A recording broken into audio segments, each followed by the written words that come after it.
जय गुरुदेव।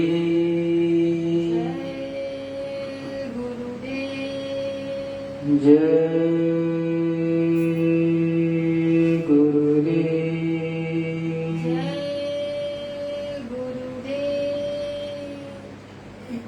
छोड़ दोगे मुझे ऐ मेरे सतगुरु, छोड़ दोगे मुझे ऐ मेरे सतगुरु, छोड़ दोगे मुझे ऐ मेरे सतगुरु, छोड़ दोगे मुझे ऐ मेरे सतगुरु। नाव मेरी भंवर बीच फंस जाएगी, नाव मेरी भंवर बीच फंस जाएगी। अपने चरणों का दे दो सहारा मुझे, अपने चरणों का दे दो सहारा मुझे। मेरी किश्ती किनारे से लग जाएगी, मेरी किश्ती किनारे से लग जाएगी। ऐ मेरे सतगुरु ये अरज है मेरी, ऐ मेरे सतगुरु ये अरज है मेरी। अपने दर का भिखारी बना लीजिए, अपने दर का भिखारी बना लीजिए। दूर चरणों से दाता न मुझको करो, दूर चरणों से दाता न मुझको करो। एक इशारे से नैया संभल जाएगी, एक इशारे से नैया संभल जाएगी। मैं पतित से पतित अवगुणों से भरा, मैं पतित से पतित अवगुणों से भरा। आपका ही है केवल मुझे आसरा, आपका ही है केवल मुझे आसरा। नाम का जाम भर के पिला दीजिए, नाम का जाम भर के पिला दीजिए। जिंदगी इस अधम की संवर जाएगी, जिंदगी इस अधम की संवर जाएगी। लाख अवगुण किए फिर जो आया शरण, लाख अवगुण किए फिर जो आया शरण। उसकी बिगड़ी सुधारी प्रभु आपने, उसकी बिगड़ी सुधारी प्रभु आपने। एक नजर मेरे दाता जो मुझ पर करो, एक नजर मेरे दाता जो मुझ पर करो। मौत भी सामने आके टल जाएगी, मौत भी सामने आके टल जाएगी।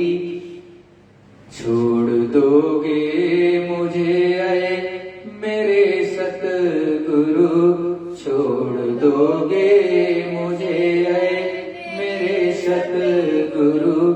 नाव मेरी भंवर बीच फंस जाएगी, नाव मेरी भंवर बीच फंस जाएगी। अपने चरणों का दे दो सहारा मुझे, अपने चरणों का दे दो सहारा मुझे। मेरी किश्ती किनारे से लग जाएगी, मेरी किश्ती किनारे जाएगी। जय गुरुदेव। जय गुरुदेव। अखंड रूप से विराजमान परम पूज्य स्वामी जी महाराज के चरणों में मेरा कोटि प्रणाम। यहाँ पर उपस्थित एवं ऑनलाइन देख रहे समस्त प्रेमी भाई बहनों, प्रभु प्रेमियों से मेरा सादर जय गुरुदेव। वो अनामी महाप्रभु इस धरा मंडल पर जब जब आता है तो अपनी रूहों को, अपनी जीवात्माओं को वो जगाता है, भरसक प्रयत्न करता है कि इस धरा मंडल पर और विशेष करके भारतवर्ष में जो जीवात्माएं हैं जिनका पूर्ण उदय होने वाला है, उनको नाम धन, नाम की बख्शीश, उस प्रभु प्राप्ति का सच्चा मार्ग दे दिया जाए। इसके लिए वो इस धरा मंडल पर आकर के कठिन से कठिन परिश्रम करते हैं। सदा इस संसार में इस कोने से दूसरे कोने, दूसरे से तीसरे, तीसरे से चौथे कोने में भ्रमण करते हैं जीवों को जगाने के लिए। और जो जीवात्माएं ऐसे सतगुरु के चरणों में बंधन करती हैं और उसको अपनी नैया का सच्चा खिवैया, खेवनहार बना लेता है, तो उसको ऐसे सच्चे संत इसी जीवन काल में पार लगा देते हैं। जब तक उस मालिक के भेजे हुए नुमाइंदे पर विश्वास नहीं करोगे, सच्चे संतों पर, तब तक आप अपनी घर की तरफ चलने का प्रयत्न नहीं कर रहे। जब सच्चा संत महात्मा आता है इस धरा मंडल पर, चाहे जगजीवन साहब रहे हो, चाहे कबीरदास, चाहे रैदास साहब, चाहे पलटू साहब, चाहे भीखा साहब, चाहे रामदास, चाहे धर्मदास, चाहे मीराबाई, चाहे सहजोबाई, जो भी इस धरा मंडल पर आया, चाहे नानक साहब, परम संत बाबा जय गुरुदेव जी महाराज, तो इस धरा मंडल पर आकर के उन्होंने नाम जहाज, नाम की नौका लगाई। जो जीवात्माएं इस मनुष्य शरीर में बैठी हैं, उन्होंने थोड़ा सजग होकर के संतों की वाणी को सुना, समझा और अपने अंदर में उतारा, और वो नाम जहाज पर बैठ गई। और उन्होंने अपने सतगुरु के चरणों में बैठ करके उनसे ये विनती और निवेदन की कि हे सतगुरु, मेरी नैया को आप भवसागर से पार लगा दो। जो ऐसी विनती प्रार्थना करते हैं, उनके सत्संग रूपी अमृत का पान करते हैं, दर्शन स्पर्शन करते रहते हैं, उनके आदेश का पालन करते हैं और सच्ची पूजा उस प्रभु की प्राप्ति के लिए करते हैं और शुद्ध शाकाहारी और निरामिष रहते हैं, तो उस पर मालिक की विशेष दया होती है। और एक न एक दिन उस पर दया करके वो मालिक, वो प्रभु परमात्मा ऐसी जीवात्माओं को अपने निज घर, जो कि सतलोक है, वहां पर पहुंचा देते हैं। इसलिए जो सच्ची सूरत होती है इस धरा मंडल पर, वो विनती और निवेदन करती है कि हे सद्गुरु, हमारी आपसे अरज है, विनती है कि आप मेरी नैया को पार लगा दीजिए। इस सूरत को जगा करके इसके गंदगी को जो इस सूरत पर जमा है, इसको साफ करके निर्मल और पवित्र करके ये जहां से आई है वहां पर इसको पहुंचा दीजिए। जब आप अपने मन को, तन को और सूरत को भी मालिक के हवाले कर दोगे, बुद्धि को, चित्त को, तो ऐसे सतगुरु जो ऊपर से आए हैं, कंज गुरु, देह गुरु नहीं, कंज गुरु, कंज गुरु से ही सब कुछ मिलता है। गोस्वामी जी जो राजापुर में पैदा हुए, उन्होंने भी बताया और कहा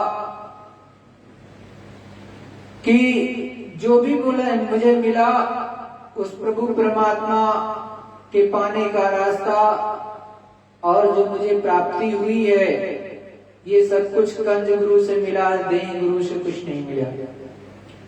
कंज गुरु ऐसे संतों, ऐसे महात्माओं को कहते हैं जो नित्य प्रतिदिन उस मालिक का दर्शन दीदार करते हैं। यहीं से बैठ करके सेकेंडों में अरबों खरबों योजन पार करते हुए सतलोक धाम, जहां पर हम सब का मालिक, समस्त जीवात्माओं का मालिक सतलोक धाम में रहता है, वहां पहुंचती है। वहां जाते हैं और उसका दर्शन दीदार करते हैं और फिर लौट आते हैं। ऐसे संतों के चरणों में जब आप बैठोगे तो सच्चा नाम का खजाना, सच्चा नाम की नौका आपको मिलेगी, किसी दूसरे के पास में नहीं मिलेगी। और वो हर जात, हर फिरका का इंसान जो शुद्ध शाकाहारी हो, या अब तक नहीं रहा तो वो शुद्ध शाकाहारी हो और मानव से प्रेम करे और निरामिष हो जाए, मतलब कोई ऐसा नशा न करे जिससे बुद्धि पागल हो जाए, वो एक दूसरे की हिंसा पर उतर आए, तो वो नहीं, एकदम सब कुछ सात्विक होकर के जब ऐसे संतों के चरणों में बैठेगा, तब उसको निश्चित ही उस प्रभु परमात्मा, ईश्वर गॉड की प्राप्ति होगी। जो लोग छोटी छोटी बातों में एक दूसरे का शरीर खत्म करने का प्रयत्न करते हैं या खत्म कर देते हैं, वो उस मालिक, उस प्रभु परमात्मा से बहुत दूर है। ऐसे लोगों को तो दो जग में सीधे डाल दिया जाता है, क्योंकि मनुष्य मारने की का पाप इस विश्व में जितने भी पाप होते हैं उससे कहीं ज्यादा होता है। 100 करोड़ सालों तक तो ये सूरत के जीवात्मा जब कोई किसी को मार देता है, इंसान को, तो उसको केवल जलाया जाता है। दोजख में, मतलब नरकों में डाल करके उसको 100 करोड़ सालों तक तो जलाते हैं, फिर वहां से निकालेंगे तो 75 करोड़ सालों तक उसको जो है काटते हैं। ये सजा भी पूरी होगी तो 50 करोड़ सालों तक उसको सड़ाते हैं। उसके बाद वहां से निकालेंगे तो उसके बाद फिर से आपको 84 लाख योनियों में डालेंगे और भयंकर पीड़ा, भयंकर दुख, तकलीफ आपको सहना पड़ेगा। यमदूतों की शक्ल और उनका शरीर इतना लंबा चौड़ा होता है कि एक आवाज में आपकी हालत खराब हो जाती है। आप सोचते हो हम किसी मनुष्य की हत्या कर देंगे तो बच जाएंगे, कतई नहीं। वो ऊपर वाला बैठा हुआ सबको देखता है और सभी के लिए, कोई हिंदू हो, कोई मुसलमान हो, कोई जो है ईसाई हो, कोई दूसरी जात या धर्म का मानने वाला है, तो ऐसा नहीं कि अलग अलग नियम, सभी के लिए एक नियम। इसीलिए कृष्ण भगवान आए, शुद्ध शाकाहारी रहे और अताताइयों को बहुत समझाया कि सत्मार्ग पर चलो। जब उन्होंने सत्मार्ग को नहीं अपनाया तो उन्होंने महाभारत करा करके अताताई शक्तियों का विनाश करा दिया, समाप्त करा दिया। त्रेता युग में राम जी आए, उन्होंने अताताइयों को, राक्षसों को, बुरी प्रवृत्ति के लोगों को बहुत समझाया और काफी समय तक समझाया। जब वो नहीं माने तो उनका भी संहार करा करके धर्म की स्थापना करा दी। और गुरु गोविंद साहब भी इस कलयुग के ही में ही आए और साफ साफ शब्दों में कहा, चिड़ियन ते मैं बाज लड़ाऊं, 1.25 से एक लड़ाऊं, तब गुरु गोविंद सिंह नाम कहूं। धर्म की स्थापना के लिए, अच्छे समाज के निर्माण के लिए समय समय पर वो प्रभु परमात्मा अपनी शक्तियों को भेजता है इस धरा मंडल पर। उसका कोई अलग से रूप नहीं होता, आपकी तरह ही वो भी मनुष्य के रूप में आएगा। उसके भी हाथ, 2 ही हाथ होंगे, 2 पैर होंगे, 2 आंख, 2 नाक, 1 मुंह, लेकिन वो अंदर की शक्तियों से जुड़ा होता है, उस प्रभु परमात्मा की शक्तियों से जुड़ा होता है।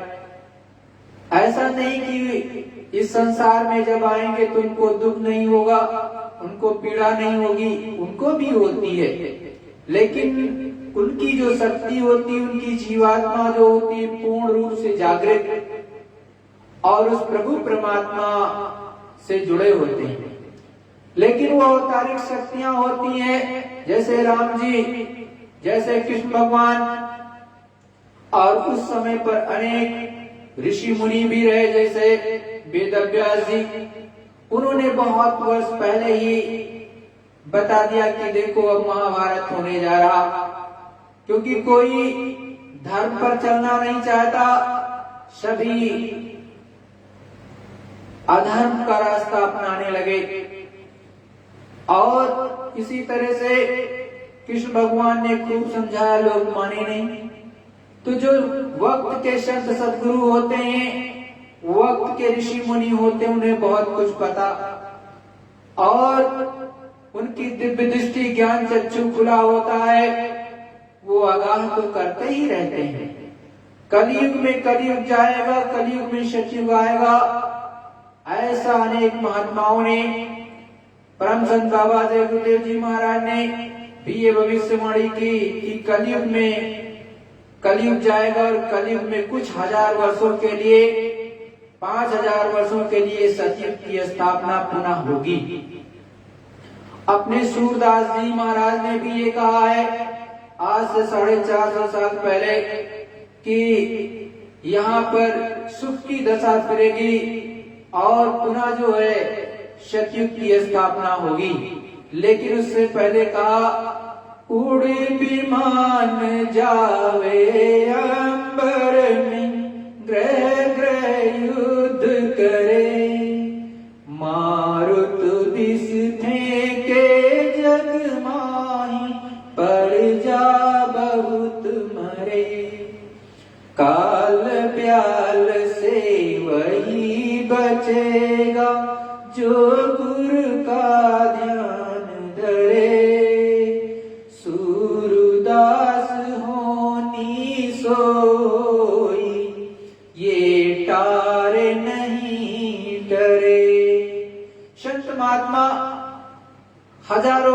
पहले से देख करके सब कुछ आपको आगाह कर देते हैं। अब उनके वचनों को आप मानो ना मानो ये आपकी मर्जी, लेकिन संत महात्मा हमेशा बताते रहते हैं कि देखो नेक करनी करो, अच्छे रास्ते पर चलो, बुरे कर्मों को त्याग दो। अरे जो पहले हो गया आपसे हो गया, लेकिन अब अच्छे कर्मों को करो। जो पीछे हो गया उसके लिए माफी मांग लो प्रभु से, मालिक से, तो वो आपको माफ कर देगा। लेकिन माफी भी कौन देगा? सच्चे संत देंगे। इसीलिए जब राजा प्रोग्राम में गोस्वामी जी महाराज आए, जिन्होंने रामचरितमानस और गुप्त ग्रंथों की रचना की, उन्होंने साफ शब्दों में कहा, कंज गुरु से सब कुछ पाया, दे गुरु से कछु नहीं पाया। उन्होंने सब समझाया और बताया। जब उस प्रभु की प्राप्ति कर ली, गोस्वामी जी ने उस मालिक के साक्षात्कार किया। घर में ही बैठ करके उन्होंने साधना की, प्रभु की प्राप्ति की। तब उन्होंने ये सब चीजें लिखी कि देखो, मुझे कंज गुरु से जो ऊपर तक का आता जाता है प्रभु परमात्मा के पास, उसने हमको सच्चा नाम का खजाना, प्रभु की प्राप्ति का सच्चा भेद बताया। और उसके द्वारा मैं अपने घर में बैठ करके जब साधना करने लगा, तो अपने घर में ही धीरे धीरे करके इस घट में यही सच्चा मनुष्य मंदिर है, जिसको हम आप बहुत ज्यादा लड़ाई झगड़े में खत्म कर देते हैं, एक दूसरे की ईर्ष्या में खत्म कर देते हैं, एक दूसरे की रंजिश में खत्म कर देते हैं। जिसको इसको ईश्वर ने बनाया है, हम आप कोई एक मनुष्य मंदिर, एक इंसान का शरीर नहीं बना सकते हैं।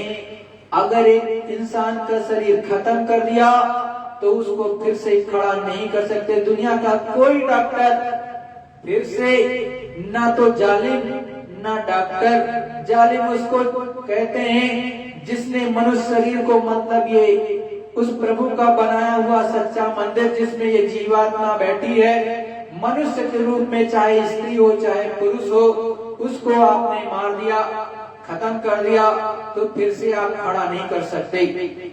ये आप में क्षमता नहीं।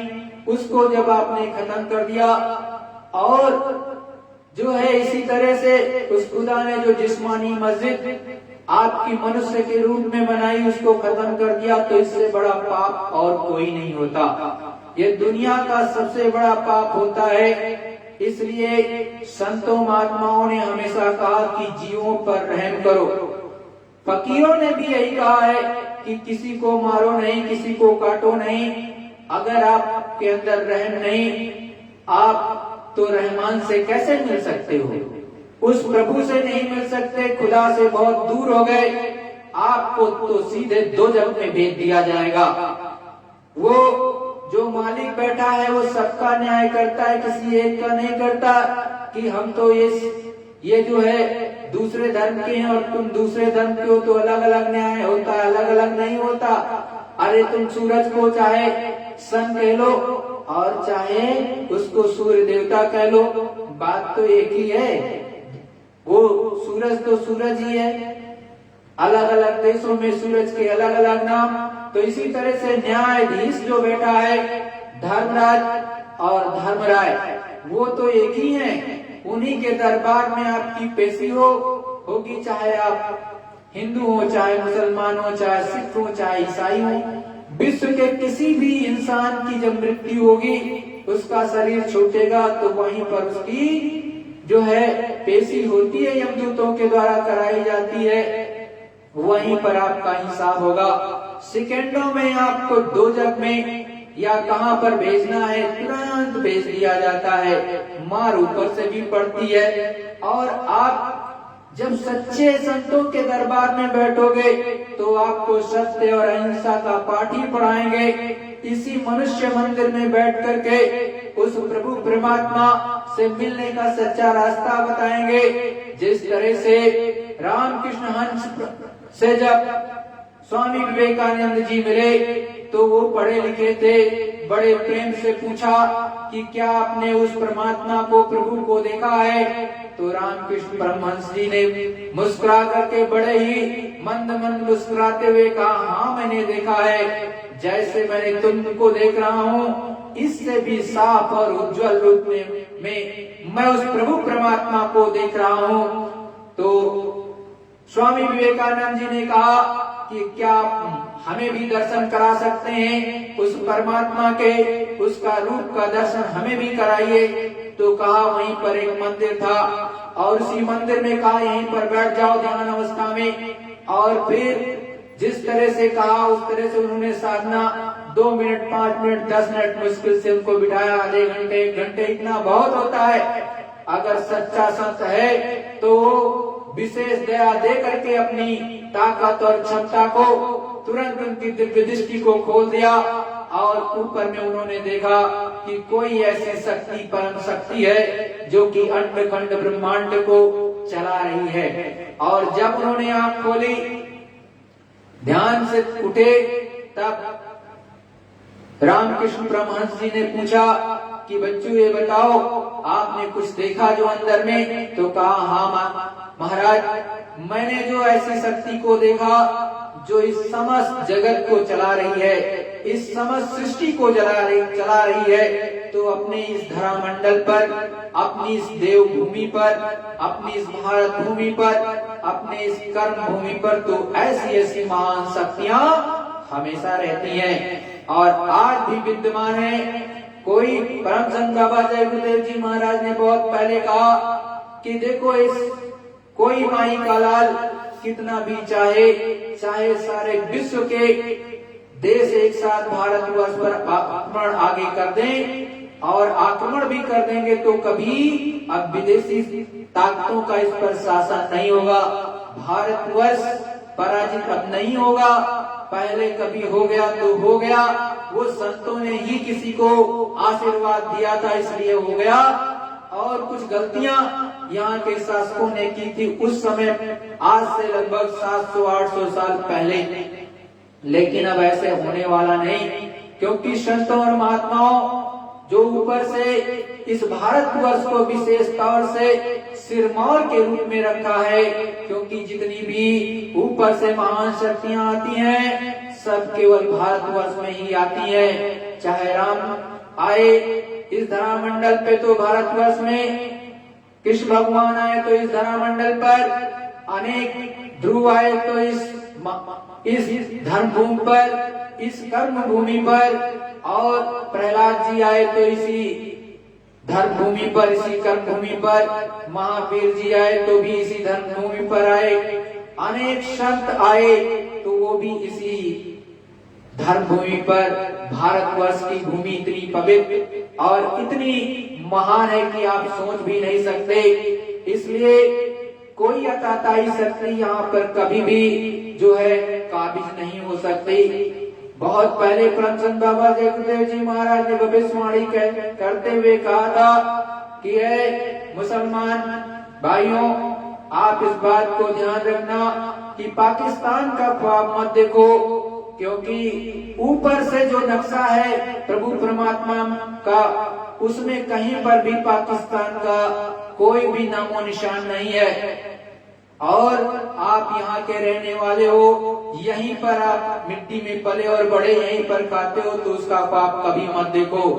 और आगे तो विश्व युद्ध होगा ही, ऐसा संतों ने कहा, अच्युतानंद जी महाराज ने भी कहा और परम संत बाबा जय गुरुदेव जी महाराज ने भी कहा कि आगे बहुत बड़ा परमाणु बम से भी युद्ध होंगे। चीन और भारत का भी होगा, पाकिस्तान का भी होगा, चाइना और अमेरिका का भी होगा, और बहुत सी बीमारियां, बहुत से युद्ध होंगे। लेकिन आप सभी को संत महात्मा हमेशा कहते हैं कि जो होगा सो होगा आगे, उसमें भी आध्यात्मिक शक्तियां भारतवर्ष की विशेष मदद करेंगी अंत में। पहले नहीं, पहले तो जो भी है वो सभी लोग लड़ लेंगे अपने औजार से, अपनी ताकत से, लेकिन जब स्थिति खराब हो जाएगी तो वो महान शक्तियां, चाहे आप उसे कली की का अवतार कहिए, चाहे उस प्रभु का अवतार कहिए, वो मालिक सीधे आसमान से उतरेगा और अपनी शक्तियों को तो वैसे भी उतार चुका है इस भारतवर्ष की भूमि पर। अरे उनके अंदर में परमचंद बाबा जय गुरुदेव ने बहुत पहले कहा था कि इनके अंदर फुरहरी उठती रहती है कि परिवर्तन कर दिया जाए। अरे परिवर्तन तो सेकेंडों में हो सकता है, लेकिन इतिहास नहीं बनेगा और ये भारतवर्ष आगे चल करके ये पूरे विश्व पर राज करेगा और एक तरह से विश्व गुरु होगा। और विश्व गुरु होता किस तरह से है? संतों ने समझाया कि भारतवर्ष ही सभी को ज्ञान देता है, भारतवर्ष ही आध्यात्म के आधार पर सभी को न्याय भी देता है और उस प्रभु परमात्मा का ज्ञान देता है, कोई दूसरा नहीं देता है। जो भी चीजें मिलती हैं भारतवर्ष से मिलती हैं। और गुरु महाराज ने इसका उदाहरण देते हुए समझाया कि देखो ऐसी ऐसी महान शक्तियां थी कि सूरज देवता को भी अपने मुख में दबा लिया था, 6 महीने तक अंधेरा रहा था।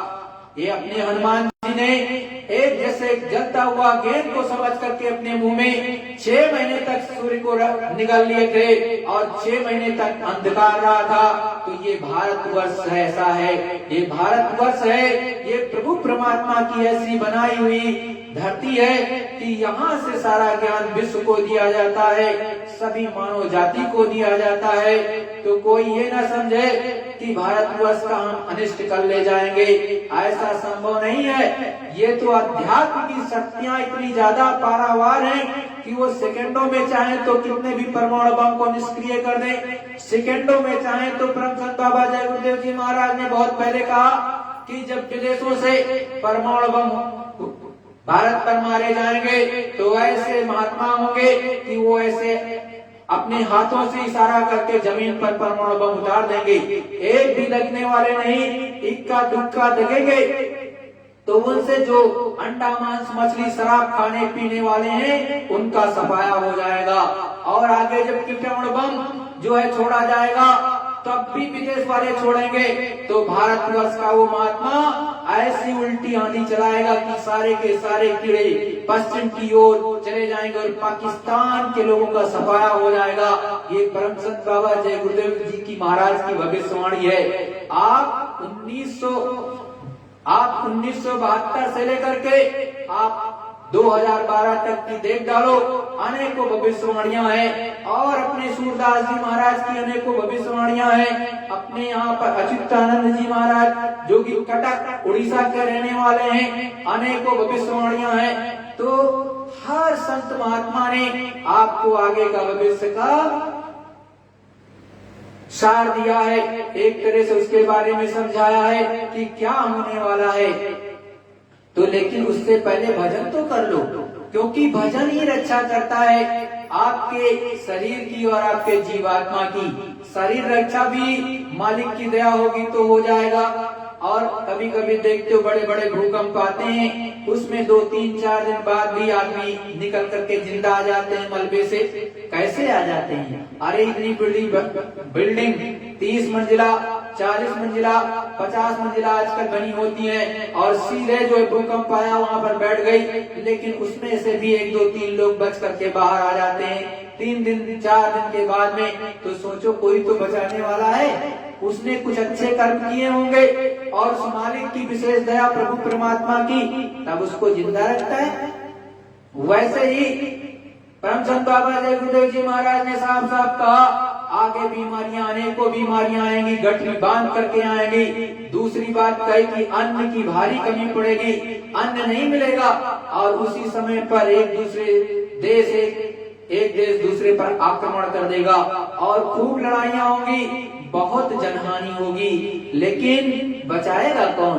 अरे भाई जो गुरु को ध्यान रखता होगा वो सर्वव्यापी होता है, प्रभु परमात्मा पर ध्यान रखता होगा, अरे उसका मालिक उसको किसी न किसी तरह से बचा लेगा। क्योंकि जब परमाणु बम दगेंगे तो इतनी ज्यादा ऊर्जा उसमें से निकलेगी कि एक सेकेंडों में आदमी पिघलता हुआ चला जाएगा, हजारों सैकड़ों किलोमीटर तक। तो क्या आपकी वहां पिशाच चलेगी? वहां पर तो ऐसी शक्तियां ही काम करेंगी कि उसको रोक पाए जो उससे ज्यादा पावरफुल हो, और उस जो है उष्मा को एकदम से या तो वो कन्वर्ट कर दे, जो है पानी के रूप में शीतल कर दे, और या फिर उसकी दिशा को मोड़ दे। बस यही दो चीज हो सकती है, और वो मालिक ने ही सब कुछ बनाया है। वो बैठा हुआ ऊपर, जो तीन लोगों का मालिक जिसको ईश्वर कहते हो, उसके ऊपर ब्रह्म बैठा, उसके ऊपर पार ब्रह्म बैठा, उसके ऊपर महाकाल बैठा, और ऊपर सबसे ऊपर चले जाओ थोड़ा सा और ऊपर तो चौथे पद में सतलोक धाम में सतपुरुष करतार बैठे। अरे वो तो यहाँ पर स्वयं विराजमान रहेंगे। उस समय पर जब परिवर्तन होगा तो गुरु महाराज ने यही कहा है कि जब कयामत का वक्त आएगा तो वो संत और फकीर ऊपर से प्रभु का सच्चा पैगाम लेकर के जमीन पर उतर के आएगा, और सभी को जो है उस मालिक का सच्चा संदेशा सुनाएगा, और जो उसकी शरण में होंगे सब बच जाएंगे। ऐसा नहीं है कि जो है कोई अनिष्ट कर ले जाएगा। ऐसे संत महात्मा इस धरा मंडल पर भारतवर्ष में हमेशा रहते हैं। कोई इस विराग में न रहे कि इस भारतवर्ष का अनिष्ट कर पाएगा, ऐसा संभव नहीं है। तो संतों महात्मा तो हमेशा चेताते रहते हैं, लेकिन चाहे जो है सतयुग में भी युद्ध हुआ, सतयुग के अंत में युद्ध हुआ, देवासुर संग्राम हुआ, और त्रेता में भी हुआ, राम रावण का युद्ध हुआ, महाभारत का भी युद्ध हुआ द्वापर में, और ये कलयुग है।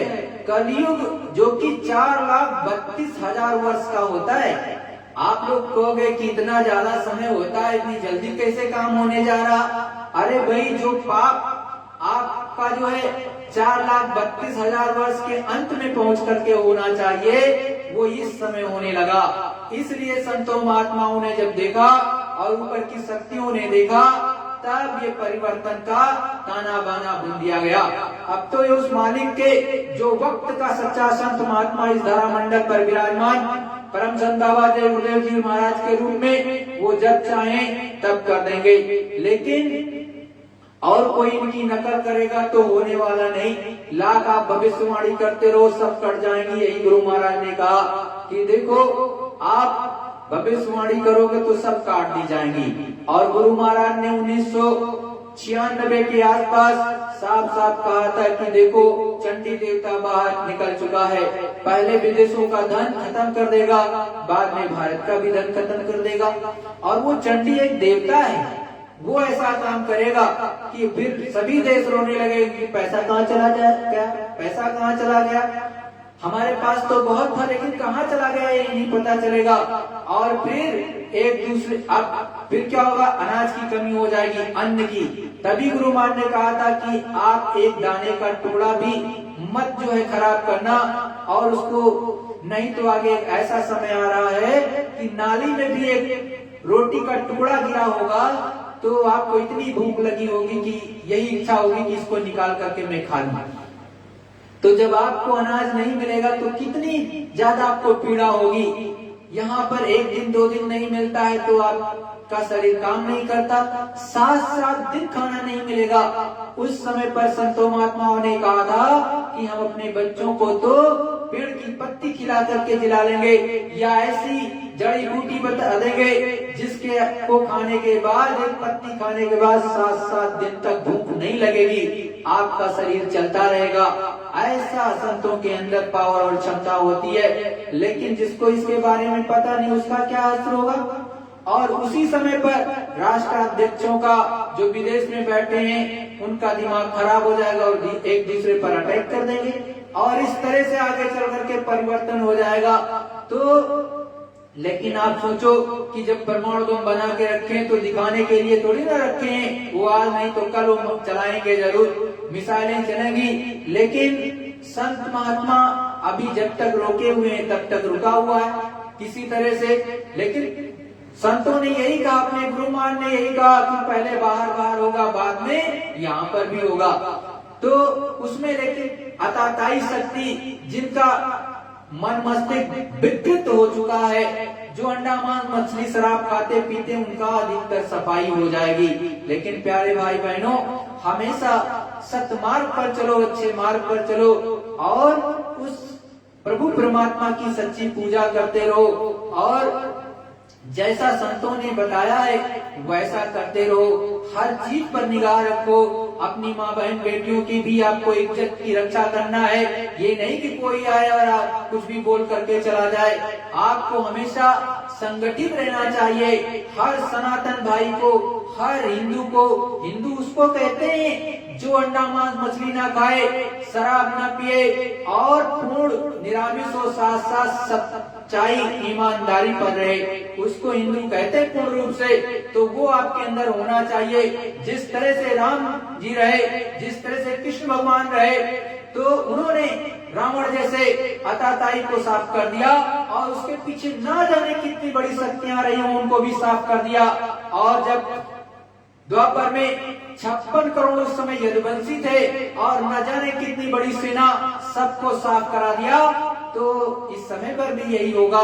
लेकिन आपको संतों के चरणों पे रहना चाहिए और उनके वचनों को अपने अंदर उतारना चाहिए और सतमार्ग पर चलना चाहिए और संगठित रहना चाहिए। ये नहीं कि संगठित नहीं रहो, संगठित रहो और अपने आराध्य की, चाहे किसी की भी पूजा कर रहे हो, लेकिन अच्छे से करो और भेदभाव कम से कम ना के बराबर रहना चाहिए। अरे संतों ने तो यही कहा, हरि का भजे सो हरि का होई, जाति पात पूछत नहीं कोई, हरि का भजे सो हरि का होई।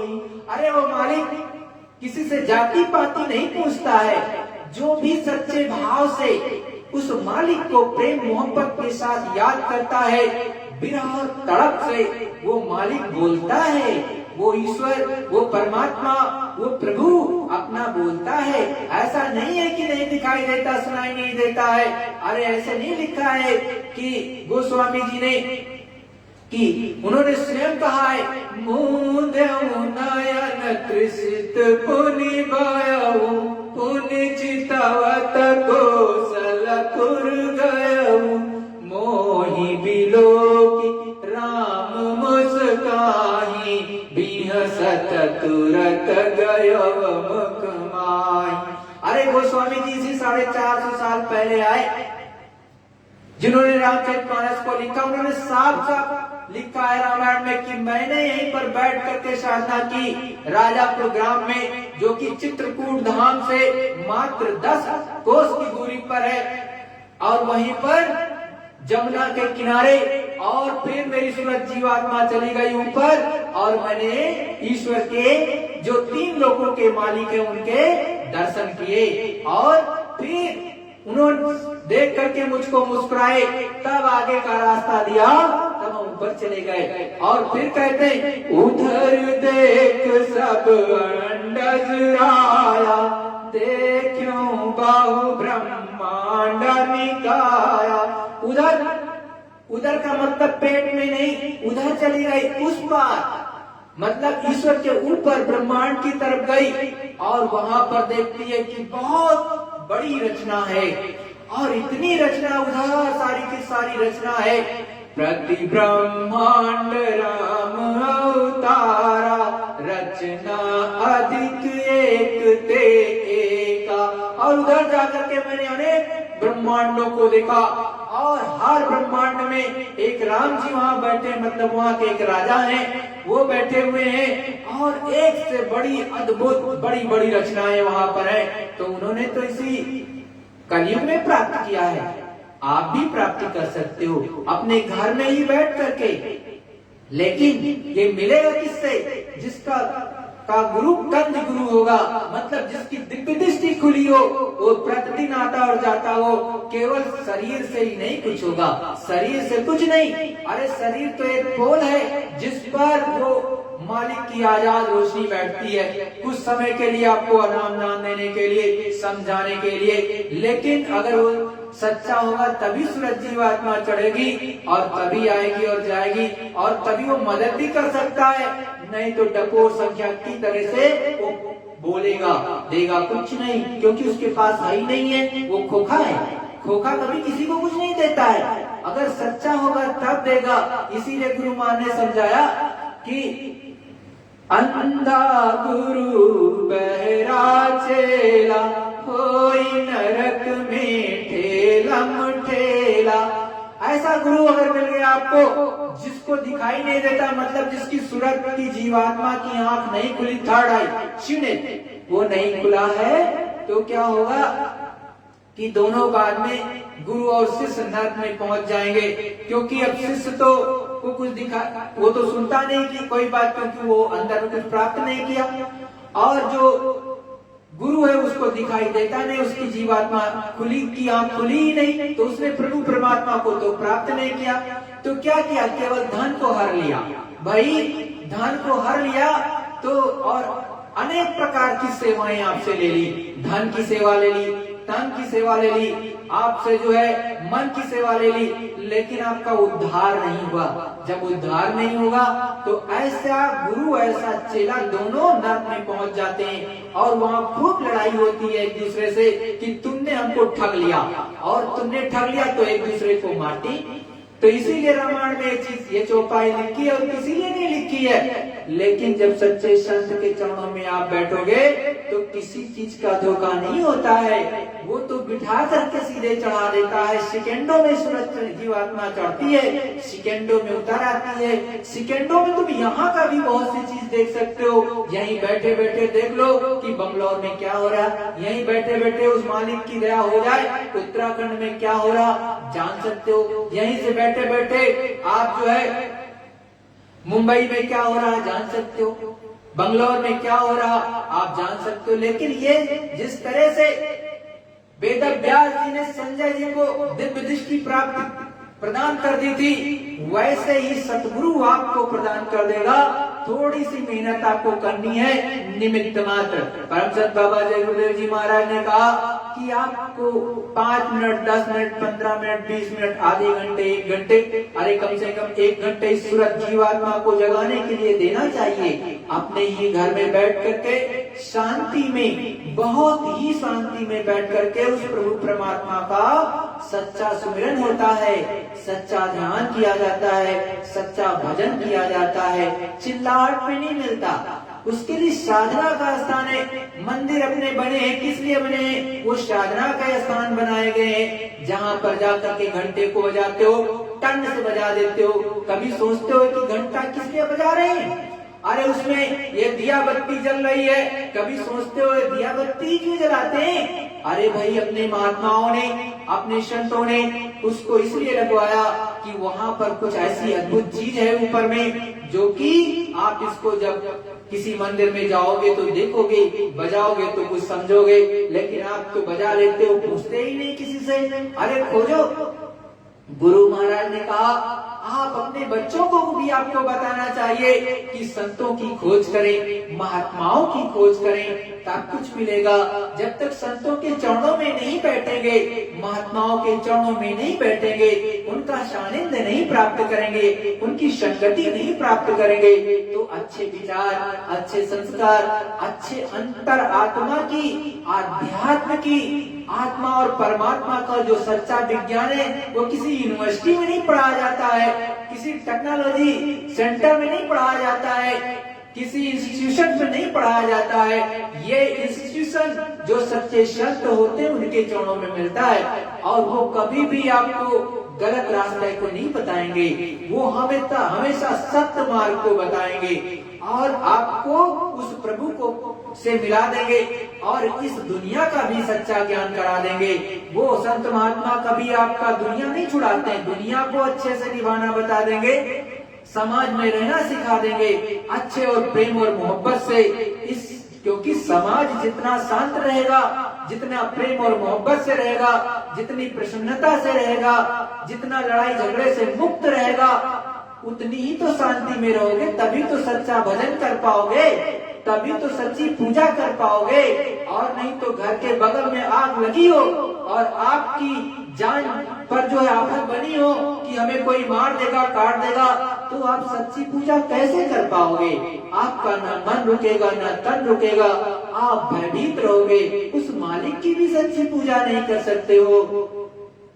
तो हमेशा वो मालिक जो भी संत के रूप में इस धरा मंडल पर आता है, आपको प्रेम की भाषा सिखाता है, आपस में प्रेम और मोहब्बत की चीजें बताता है। लेकिन अगर अताताई शक्तियां हो जाएं, तो फिर उन्होंने जिस तरह से शिवाजी के गुरु ने हर चीज को समझाया और बताया, और फिर शिवाजी ने युद्ध किया और धर्म युद्ध करके उन्होंने न जाने कितने अताताइयों की सफाई कर दी। इसी तरह से जो है गुरु गोविंद साहब ने तलवारें लहरा दी और उनके गुरु ने जो है पूरी चीजें बताई और सफाई कर दी।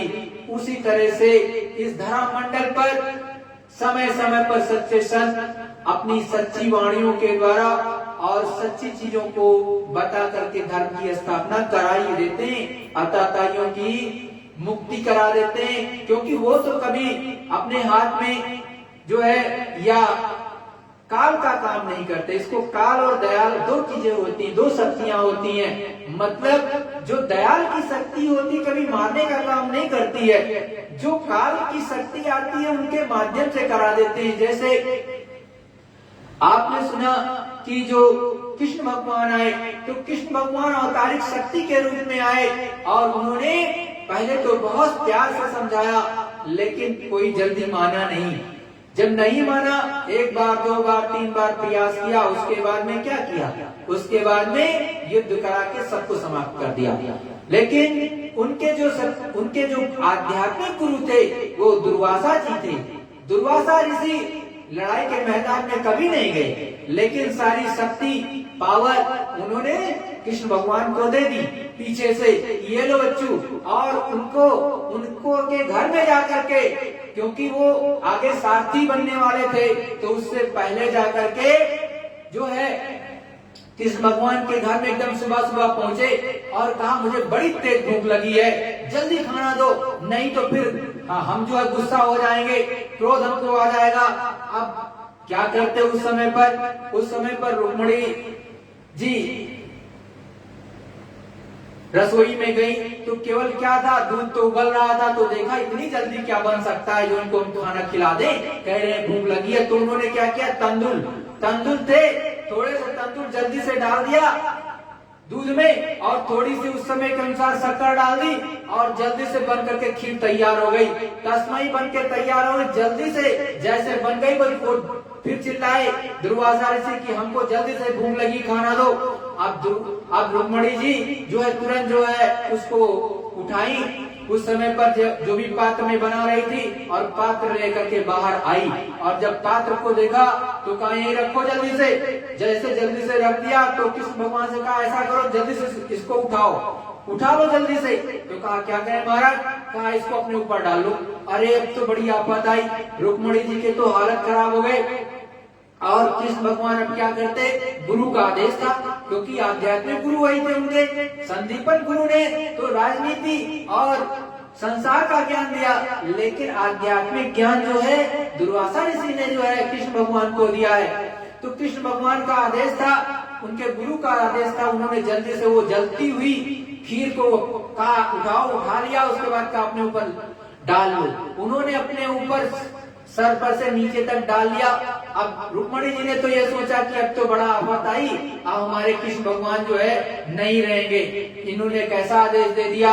लेकिन उन्होंने अपने गुरु का नाम लेकर के अपने ऊपर डाल लिया, और जब डाल लिया तो दुर्वासा जी ने कहा कि जल्दी जल्दी इसको पूरे शरीर में मलो, पूरे शरीर में लगाओ, कोई ऐसा अंग बाकी नहीं रहना चाहिए आपका कि कहीं छूट जाए। तो कृष्ण भगवान ने उस चीर को अपने पूरे शरीर में हर जगह लगाया।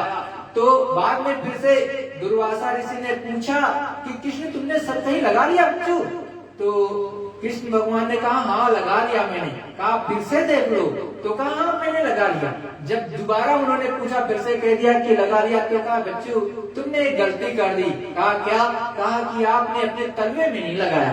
अब भाई तुम्हारे पूरे शरीर की तो मेरी गारंटी ये वज्र के समान हो गया। अब आपको कोई तीर तलवार या धनुष बाण नहीं लगेगा, ना तो आप उससे आप घायल होगे, लेकिन ये जो तलवार है इसको तुमको स्वयं बचाना पड़ेगा। इसकी रक्षा और सुरक्षा ये तुम्हारी है, क्योंकि तुमसे मैंने 2 बार पूछा और फिर भी तुमने कहा कि हाँ मैंने कर लिया।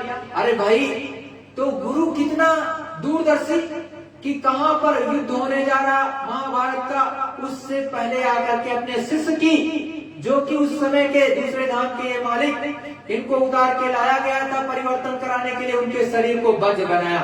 क्योंकि भाई शरीर तो सामने बैठेगा, सारथी ये अर्जुन के बनने वाले थे सारे के सारे, जो क्योंकि उनको पता था दुर्वासा ऋषि को सारे के सारे बाण तो सबसे पहले सारथी को ही लगेंगे और बाद में अर्जुन की तरफ जाएंगे। तो उन्होंने अपने शिष्य की पहले से रक्षा सुरक्षा कर दी। तो आपको भी तो सोचना है, सभी सत्संगियों को, सभी धर्मावलंबियों को जो कि सनातन सत्ता में अपने संतों महात्माओं पर विश्वास करते हैं, शुद्ध शाकाहारी रहो और अपने गुरु से, अपने गुरु से वो ताकत, वो क्षमता, वो की अनुनय विनय करो कि हमारे अंदर ऐसी क्षमताएं आप दीजिए, प्रदान कीजिए कि हमारी हर तरह से सुरक्षा हो, आत्मिक भी हो, शारीरिक भी हो, तब ना काम बनेगा। ये अपने के हाथ उदाहरण है, झूठे उदाहरण नहीं है, सच्चे। अपना इतिहास कहीं ऐसा नहीं है जो ऐसे हो। अरे भाई, ताम्र पत्रों पर भी लिखा गया, रखा हुआ है सब कुछ।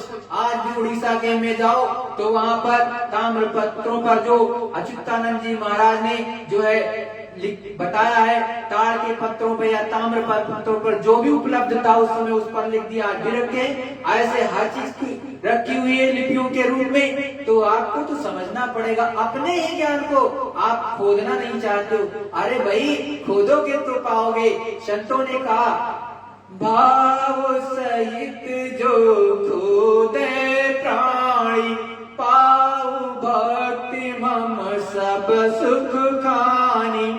संतों महात्माओं ने, अपने गुरु महाराज ने, अनेक संत जो महात्मा है, चाहे जगजीवन साहब, चाहे भीगा साहब, चाहे पलटू दास, चाहे जो है रविदास साहब, चाहे गुरु नानक साहब, चाहे कबीर साहब, चाहे धर्मदास, चाहे जो है अन्य कोई संत महात्मा, उन्होंने तो सब कुछ आपको खोल खोल करके बताया कि जो भी खोदेगा, मतलब जो भाव के साथ में यहाँ पर इस दिव्य दृष्टि के सामने अपने सूरत को टिकाओ और उसके द्वारा, दिव्य दृष्टि के द्वारा खोदो, और ये एक न एक दिन यहाँ पर उजाला हो जाएगा। उजाला जब हो जाएगा और अंदर की चीज आपको मिल जाएगी, तो समस्त चीजों की खान यहाँ पर है और यहाँ पर आपके अंदर आनंद का भंडार सब मिल जाएगा।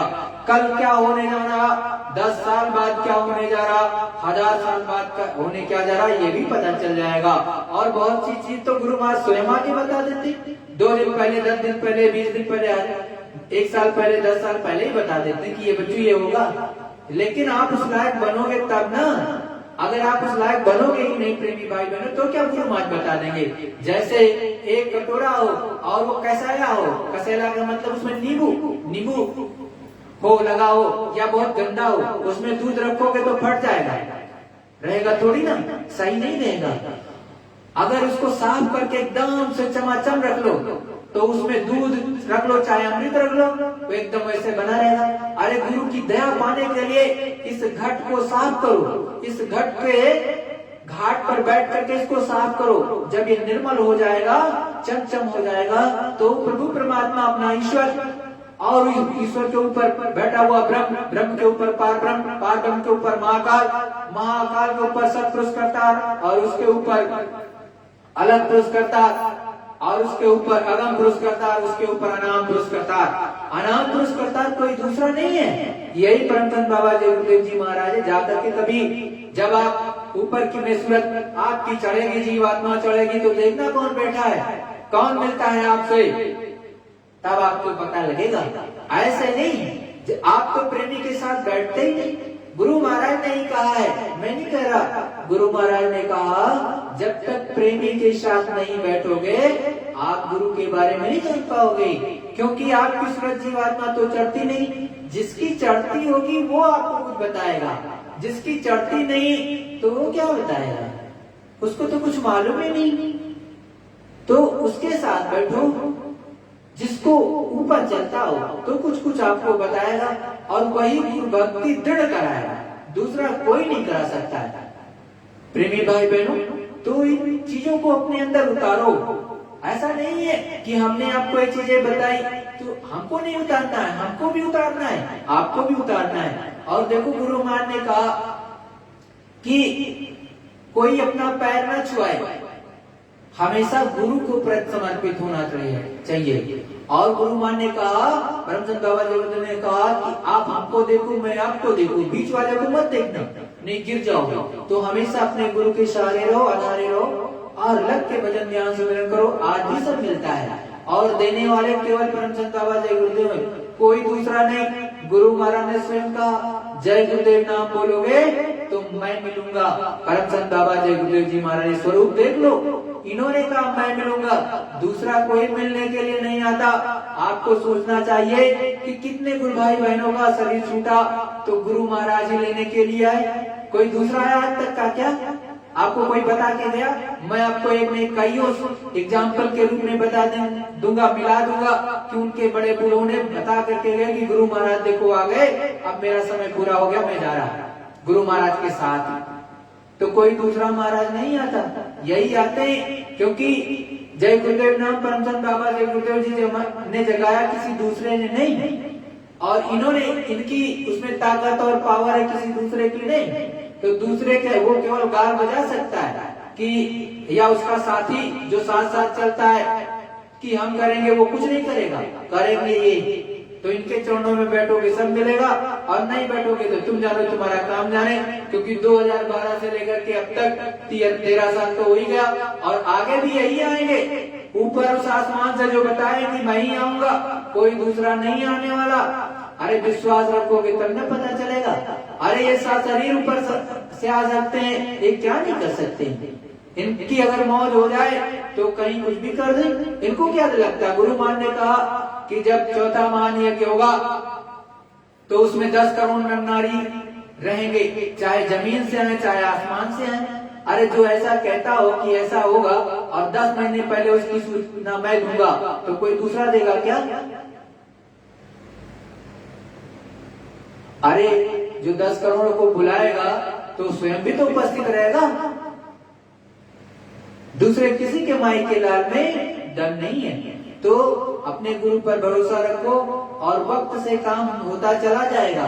गुरु महाराज ने यह भी कहा था, तुम सब चले जाओ तब भी मेरा काम रुकने वाला नहीं, मैं भूतों से काम करा लूंगा। तो इच्छा हो तो कर लो, और तो सेवा के भागीदार बन जाओगे, नहीं करना तो चले जाओ, कोई गम नहीं। अरे उस प्रभु का काम कभी रुका है?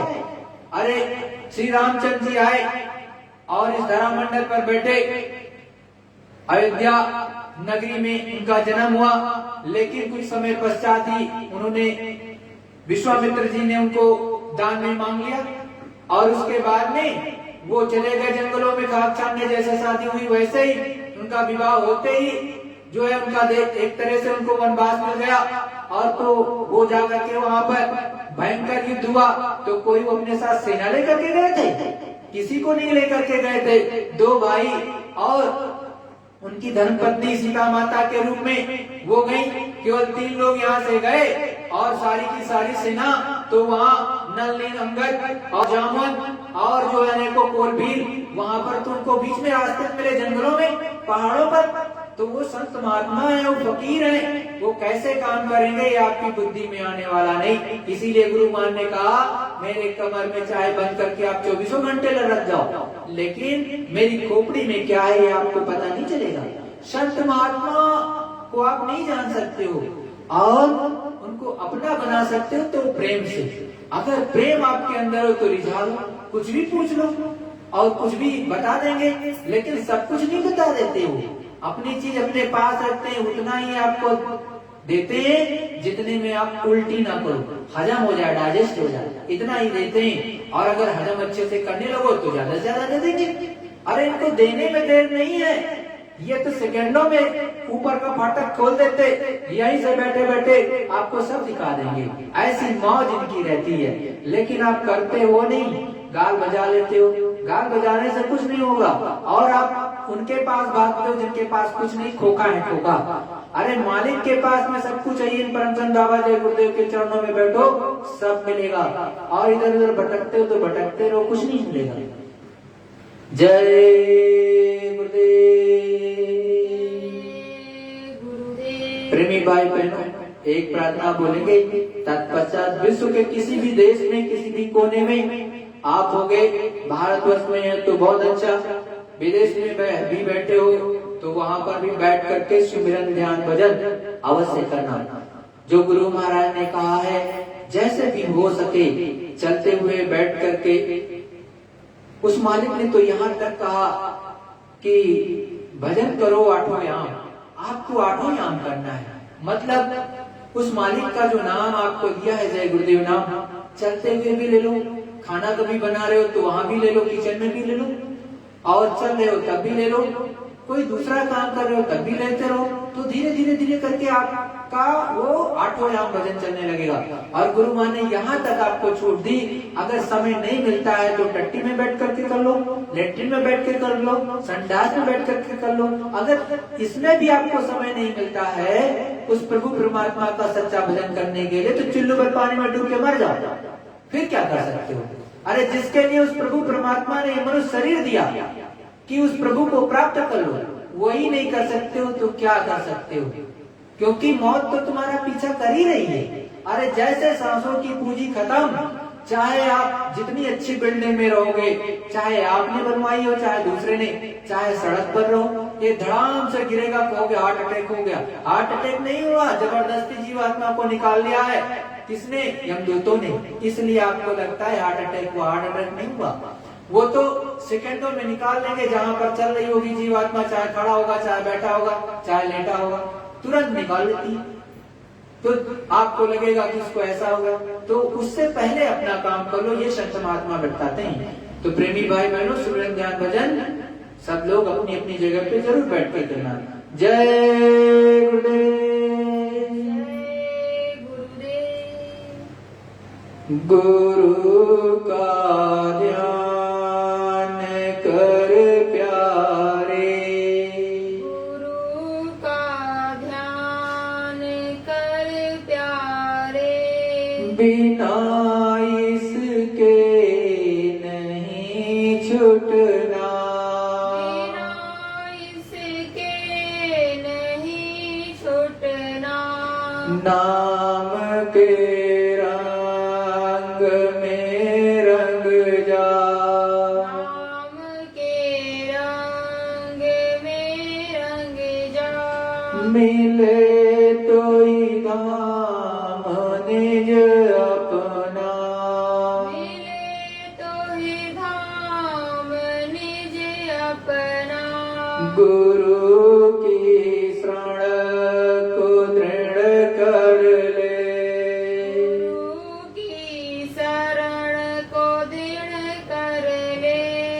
बिना इसका नहीं सरना, बिना इसका नहीं सरना। लाभ और मान क्यों चाहे, लाभ और मान क्यों चाहे, पड़ेगा फिर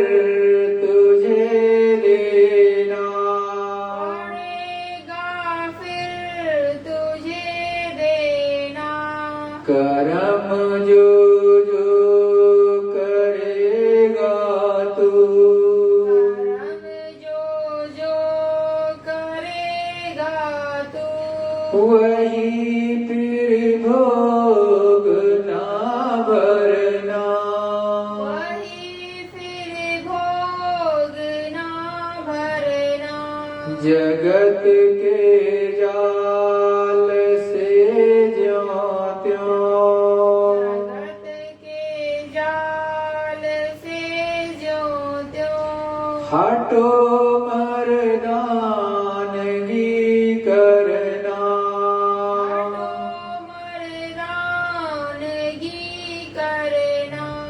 बड़ा बैरी है मन घट में, बड़ा बैरी है मन घट में। इसी को जीतना कठिना, इसी को जीतना कठिना। पढ़ो तुम इसी के पीछे, पढ़ो तुम इसी के पीछे। और सब ही जतन तजना, और सब ही जतन तजना।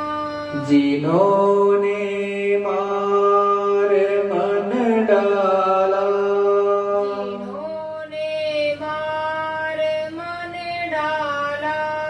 उसी को सूरमा कहना, उसी को सूरमा कहना। गुरु से प्रीत कर पहिले, गुरु से प्रीत कर पहिले। बहुर घट शब्द को सुनना, और घट शब्द को सुनना। हार जब जाए मन तुझसे, और जब जाए मन तुझसे। बात ये मान दो मेरी, बात यह मान दो मेरी। और नहीं कर कछु जतना, और नहीं कर कछु जतना। हार जब जाए मन तुझसे, हार जब जाए मन तुझसे। चढ़ा दे सुरत को गगना, चढ़ा दे सूरत को गगना। और सब काम जग झूठा, और सब काम जग झूठा। त्याग दे इसी को गहना, त्याग दे इसी को गहना। गुरु का ध्यान कर प्यारे, गुरु का ध्यान कर प्यारे। बिना इसके नहीं छूटना, इसके नहीं छूटना। जय गुरुदेव। जय गुरुदेव। सभी प्रेमी भाई बहन, प्रभु प्रेमी गुरु स्वरूप एवं पांचों धनियों को विधि पूर्वक दृष्टि प्रणाम करके सुमिरन, ध्यान और भजन में अपने अपने स्थानों पर बैठेंगे। जय गुरुदेव।